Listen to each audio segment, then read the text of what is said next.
कर्नाटक युवा जनता दल यूनाइटेड के state president doctor के नागराज जी, इस कार्यक्रम के संचालनकर्ता श्री और मंजना डोरमने जी, और आज इस कार्यक्रम में उपस्थित जनता दल यूनाइटेड के कर्नाटक के प्रदेश अध्यक्ष आदरणीय अभिभावक पूर्व विधायक श्री महिमा पटेल जी, और आज इस कार्यक्रम में हम नौजवानों का हौसला अफजाई करने के लिए यहाँ श्री बेली मठ के स्वामी श्री शिवरुद्रा जी, कर्नाटक प्रदेश जनता दल यूनाइटेड के वर्किंग प्रेसिडेंट जीवी रामचंद्रन जी, कर्नाटक जनता दल यूनाइटेड के प्रदेश महासचिव संगठन और हमारे पूर्व के अध्यक्ष मित्र Shri KV Shivaram ji, Karnataka Women Janata Dal United की president Shrimati Kalavati ji, Karnataka Janata Dal United minority cell के प्रेसिडेंट अब्दुल बशीर जी, युवा जनता दल यूनाइटेड के राष्ट्रीय सचिव Shri Sakrappa ji, Shri Subhash Kapte ji, retired superintendent of police Dawood Khan Sahab, Mohammed Abdul Bashir ji, TK Srinivas ji, Usman Sharif ji, Chandrashekhar ji, Gajanan Kulvargi ji, engineer Anand ji, Tejaswini जी, कल्पना घोड़ा जी, गीतांजलि जी, और इस कार्यक्रम में उपस्थित कर्नाटक के विभिन्न जिले से आए हुए हमारे नौजवान साथियों, माता एवं बहनों, मैं सर्वप्रथम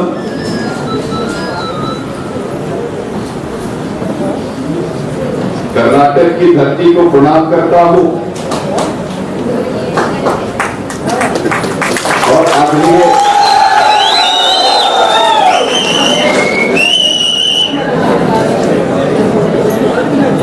जो भी हमारे कर्नाटक के समाजवादी नेता अब तक रहे हैं, तमाम लोगों को शरणों में मैं वंदना करता हूं।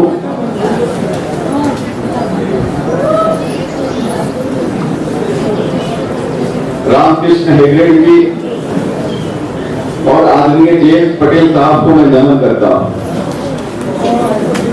आज की ये बैठक मुख्यतः कर्नाटक में युवा जनता दल यूनाइटेड को किस तरह से मजबूत किया जाए और साथ में युवाओं की आगे भूमिका कर्नाटक में हम लोग किस तरह से देखते हैं, उन तमाम विषयों पे हमारे पूर्व के वक्ताओं ने चर्चा करने का काम किया। बड़े विस्तार से अभी हमारे प्रोफेसर साहब ने चर्चा की, समाजवादी विचारों पर उन्होंने प्रकाश डाला, समाजवादी आंदोलन के बारे में उन्होंने विस्तार पूर्वक बातें रखी। मुझे बहुत खुशी है कि तकरीबन 4-5 महीने पहले मैंने डॉक्टर नागराज साहब को मैंने यहाँ की युवा अध्यक्ष की जिम्मेवारी सौंपी, और इन 4-5 महीनों में जिस तरह से उन्होंने काम किया है कर्नाटक में युवा जनता दल यूनाइटेड को मजबूत करने के लिए, मुझे खुशी है कि आने वाले समय में कर्नाटका में पूरी तरह से जनता दल यूनाइटेड का बोलबाला होगा, पार्टी का चारों तरफ झंडा फहरेगा। अभी हमारे कुछ वक्ताओं ने संगठन को लेकर के भी कुछ बातें रखी। मैं यहाँ उपस्थित तमाम अपने जिला अध्यक्षों से चाहूंगा कि आप अपने इलाके में ब्लॉक प्रेसिडेंट प्रेसिडेंट बने उनको पंचायत प्रेसिडेंट, और जो भी पंचायत प्रेसिडेंट बने उनको वहां के बूथ लेवल तक की संगठन की जिम्मेवारी सौंपिए। और साथ में मैं चाहूंगा कि यहाँ जितने भी हमारे युवा साथी आए हुए हैं कर्नाटक के विभिन्न इलाकों से, मैं आपसे आग्रह करता हूं कि जब तक आप यहाँ के लोगों की आवाज नहीं बनेंगे तब तक जनता दल यूनाइटेड घर घर पहुंच नहीं सकता है। सबसे बड़ी जिम्मेवारी अगर किसी की है, किसी भी पार्टी में, तो युवाओं की है, क्योंकि युवा पार्टी का बैकबोन होता है। और आपको निरंतर पार्टी के कार्यक्रमों को लेकर के लोगों के बीच में रहना होगा, और साथ में पार्टी के कार्यक्रमों के अलावा ये आपकी जिम्मेवारी है कि जो भी क्षेत्रीय समस्याएं हो, चाहे आप जिस जिले, जिस ब्लॉक, जिस कस्बे से आते हैं, जिस शहर से आते हैं, वहां जो भी दैनिक समस्याएं हैं उनको भी लेकर के आप प्रदर्शन कीजिए, धरना दीजिए। जब तक आम लोगों की समस्याओं को लेकर आप सड़कों पे नहीं उतरेंगे, लोग आपको रिकॉग्नाइज नहीं करेंगे। ये पूर्ण दायित्व है आपका कि जिस तरह से हमारे कर्नाटक की आज स्थिति है, आप सभी जानते हैं। आज सबसे ज्यादा अगर कोई समस्या है तो हम युवाओं से जुड़ी हुई बेरोजगारी की समस्या है कर्नाटक में। एक समय था कि जहां कर्नाटक में पूरे देश से लोग आते थे नौकरी और रोजगार की तलाश में, आज कहीं न कहीं राज्य सरकार की यह विफलता है कि यहाँ पे लोग, हमारे नौजवान बड़ी बड़ी डिग्रियां रख करके घरों में बैठे हुए हैं। और बेरोजगारी का ये आलम है कि आपको पता है कि बेरोजगारी के कारण ही समाज में क्राइम की समस्या बढ़ती है। अगर युवा को कोई रोजगार नहीं मिलेगा तो उसका दिमाग चारों तरफ भटकता है। तो आप लोग इन मुद्दों को लेकर के भी आप अपने अपने जिलों में रोजगार के मुद्दों पर राज्य सरकार के खिलाफ आवाज बुलंद कीजिए। और साथ में मैं आपको बताना चाहूंगा, ये सरकार पूरी तरह से, आपने देखा होगा, जो पिछली बार बाढ़ आई थी, बाढ़ का आलम ये था कि लोगों को जो जरूरी जो चीजें मुहैया कराई जानी चाहिए, किसान बाढ़ में परेशान था, लेकिन यहाँ की सरकार अपनी सरकार को बचाने में लगी हुई। आप उनकी भी समस्याओं को लेकर सड़कों पे उतरिए, उनकी भी आवाज बनिए। अभी कुछ समय पहले यहाँ के छात्रों की भी स्थिति यही थी। यहाँ के छात्र सड़कों पे थे, आपने देखा होगा कि जिस तरह से आप फीस बढ़ाया गया। मैं तो चाहूंगा कि युवा जनता दल के जितने भी हमारे साथी हैं, आप राज्य के विभिन्न जिलों में और बेंगलुरु में भी इन तमाम समस्याओं को लेकर के लोगों को आगाह कीजिए, अपनी आवाज को बुलंद कीजिए। तभी आप यहाँ पे पूरे कर्नाटका में अपनी पार्टी फैल सकती है। जब तक आप लोगों की समस्याओं के निराकरण के लिए आगे नहीं आएंगे, तब तक पार्टी को बढ़ाना मुश्किल है साथी। और आज जिस तरह से हमारे यूथ प्रेसिडेंट ने अपनी बात को रखा, मुझे खुशी है। कल जब हम पहुंचे रात को तकरीबन 1 बज गए, और जिस तरह से एयरपोर्ट पे, जबकि मैंने मना किया था कि कोई जरूरत नहीं है, क्योंकि कार्यक्रम हमारा कैंसिल हो चुका था, जो देश में अभी हालात चल रहे हैं, जिन मुद्दों को लेकर लोग सड़कों पे हैं। मैं आपको एक चीज बता देना चाहूंगा कि हम लोग उस पार्टी के कार्यकर्ता हैं जिस पार्टी के आदरणीय नेता नीतीश कुमार जी। आप सभी जानते हैं कि 2005 से पहले बिहार की क्या स्थिति थी। चारों तरफ लूटपाट, लोगों के अंदर भय का माहौल था, विकास नाम का कोई चीज नहीं था। बिहार के लोग रोजी रोजगार के तलाश में देश के तमाम राज्यों में जिस तरह से जा रहे थे, लोगों के अंदर एक खौफ था। पिछले 14 सालों में जनता दल यूनाइटेड के राष्ट्रीय अध्यक्ष और हम लोग के माननीय मुख्यमंत्री श्री नीतीश कुमार जी ने बिहार में जो काम किया है, आज पूरे देश के लिए रोल मॉडल बना हुआ है। 10 वर्षों से तकरीबन 14 सालों में वहां की जीडीपी तकरीबन 10% से ज्यादा रही हमेशा। अगर किसी भी स्टेट का जीडीपी 10% से ज्यादा है तो समझ लीजिए कि उस राज्य का विकास कितनी तेजी से आगे बढ़ रहा है। ये कर्नाटक एक जमाने में सबसे तेज रफ्तार से बढ़ने वाला राज्य है। हाँ, लेकिन आज क्या स्थिति है आप लोग देख रहे हैं। बिहार पहला राज्य बना जहां हम लोग के माननीय नेता श्री नीतीश कुमार जी ने महिलाओं को खासकर पंचायत या नगर निकाय का चुनाव हो, उन तमाम चुनाव में चाहे मेयर का चुनाव हो, प्रेसिडेंट का, डिस्ट्रिक्ट जिला परिषद अध्यक्षा का चुनाव हो, तमाम चुनाव में आदरणीय नेता नीतीश कुमार जी ने 50% सीटें केवल और केवल महिलाओं के लिए आरक्षित करने का काम। मैं चाहूंगा जनता दल यूनाइटेड के साथियों से आप इस मुद्दे को लेकर कर्नाटक में आगे बढ़िए। हमारी माताएं बहनें बैठी हुई हैं, आप आवाज बुलंद कीजिए कि यहाँ भी रिजर्वेशन महिलाओं के लिए 50% बढ़ाई जाए। और खासकर जब तीसरी बार हमारे नेता बिहार की गद्दी को संभाले तो उन्होंने महिलाओं के लिए राज्य सरकार की वैकेंसी में 35% सीटें देने का काम किया। कोई भी क्षेत्र आप ले लीजिए बिहार में, शिक्षा के क्षेत्र में मैं आपको बताना चाहूंगा एक दो बातें। बिहार में स्कूलों का नाम और निशान नहीं था 2005 से पहले। बच्चे विवश होकर के पेड़ों के नीचे बैठकर पढ़ा करते थे। लेकिन आज आप बिहार में जब जाते होंगे, देखते होंगे, सुनते होंगे कि किसी भी इलाके में, किसी भी गांव में अगर सबसे ज्यादा अगर कोई चमचमाती बिल्डिंग देख लीजिए तो समझ लीजिए कि बिहार का स्कूल है। इस तरह का परिवर्तन किया है हमारे नेता।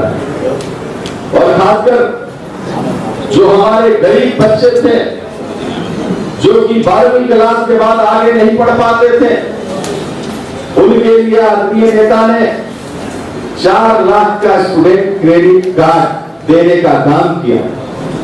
और उन्होंने कहा है कि अगर कोई गरीब बच्चा 12th के बाद आगे पढ़ना चाहता हो तो उसको स्टूडेंट क्रेडिट कार्ड दी जाएगी। अगर किसी कारणवश उसकी नौकरी नहीं लगती है, उसके हालात नहीं होते उस पैसे को वापस करने के लिए, तो सरकार पूरी तरह से स्टूडेंट क्रेडिट कार्ड का पैसा माफ करती है। आप इन मुद्दों को भी लेकर लोगों के बीच आइए कि हम लोग कर्नाटक सरकार से मांग रखिए कि यहाँ के भी जो हमारे गरीब बच्चे हैं जिनकी माली हालत खराब है, उनको भी यहाँ 4 लाख की स्टूडेंट क्रेडिट कार्ड देने का काम किया है। स्वास्थ्य के क्षेत्र में बहुत सारे काम हुए और खासकर आपने देखा होगा कि अभी भी हमारे देश और कर्नाटक और बिहार तमाम बड़े बड़े राज्यों की जो स्थिति है, आबादी का सबसे ज्यादा अगर किसी चीज पे लोग निर्भर है तो वो किसान ही है। बिहार में मैं आपको बताना चाहूंगा कि किसानों की आय को बढ़ाने के लिए, किसानों की फसल को दुगनी करने के लिए वहां पे सरकार ने कृषि रोडमैप बनाने का काम किया।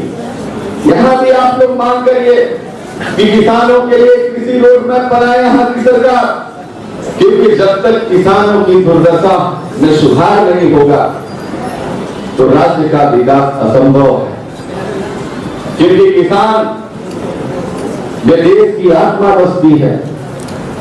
मैं आप नौजवानों से मैं आग्रह करता हूं कि आप उनकी भी समस्याओं को लेकर आगे बढ़िए, चाहे उनके वाजिब मूल्य की बात हो, चाहे उनको बीज की उपलब्धता की बात हो, चाहे उनको खाद की उपलब्धता की बात हो, तमाम चीजों को लेकर आगे बढ़िए। यहाँ के मजदूरों की भी जो समस्याएं हैं उनको भी आप आगे लेकर बढ़िए।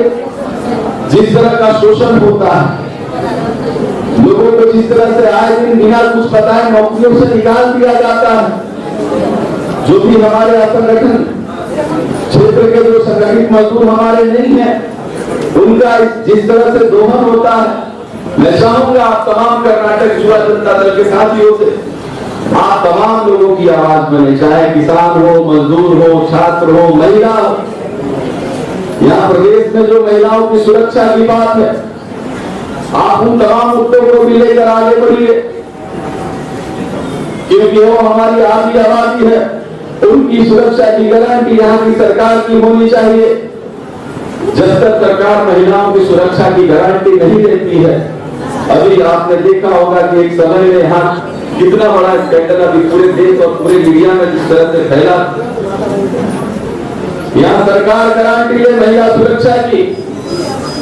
इन तमाम मुद्दों को लेकर आप आगे बढ़िए, क्योंकि ये ऐसी पार्टी है कि जो कि किसी भी सूरत हाल में, आप एक चीज दिमाग में रख लीजिए, ट्रिपल सी। जितने भी हमारे युवा जनता दल के साथी हैं, वो ट्रिपल सी दिमाग में रख ले। क्राइम, करप्शन और कम्युनिज्म। हमारी पार्टी और पार्टी के नेता किसी भी हालत में ना ही क्राइम से समझौता करते हैं, ना ही क्रिमिनल से समझौता करते हैं। आज बिहार में चारों तरफ शांति और अमन का माहौल है, चाहे वो किसी भी जाति धर्म के लोग हो। जनता दल यूनाइटेड सबको समान विचार रूप से देखती है और उनके साथ व्यवहार करती है और उनको पूरी तरह से सुरक्षा की गारंटी देती है। उनके दुख सुख में हमारे जनता दल यूनाइटेड के तमाम साथी और नेता शामिल होते हैं। जो देश का गंगा जमुनी तहजीब है, जनता दल यूनाइटेड का यह दायित्व है तमाम कार्यकर्ताओं का कि आप उस तहजीब को, आप जो हमारे पुरखों ने जिस आजादी के आंदोलन में, चाहे हिंदू हो, मुसलमान हो, सिख हो, ईसाई हो, तमाम लोगों का इस आजादी के आंदोलन में योगदान रहा है, ये आप तमाम युवाओं की जिम्मेवारी है कि इस तमाम चीजों की रक्षा आप करिए। खासकर इस राज्य में क्या हो रहा है, चारों तरफ करप्शन का माहौल है। छोटे से छोटे चले जाइए जहां भी ऑफिसेज हैं, लोग करप्शन की मांग करते हैं, बिना पैसे के यहाँ कोई काम नहीं होता है। लेकिन वहीं दूसरी तरफ आप देख लीजिए, हमारे पार्टी के नेता नीतीश जी ने बिहार में क्या क्या काम नहीं किया। करप्शन में चाहे वो बड़ा से बड़ा अधिकारी हो, डीएम हो, एसपी हो, वो जेल जाता है। और खासकर जो उनकी जो संपत्ति होती है, घर हो, बिल्डिंग हो, उसको जब्त किया जाता है और उसमें बच्चों के लिए विद्यालय भी खोला जाता है। इसमें इस तरह का हमारे नेता ने भ्रष्टाचार के खिलाफ आवाज बुलंद करने का काम किया। तो आप तीनों चीज को दिमाग में रख लीजिए कि हम लोग किसी भी हाल में क्राइम, करप्शन और कम्युनिज्म से हम लोग समझौता करने वाले नहीं है। ये पार्टी की मुख्य नीति और सिद्धांत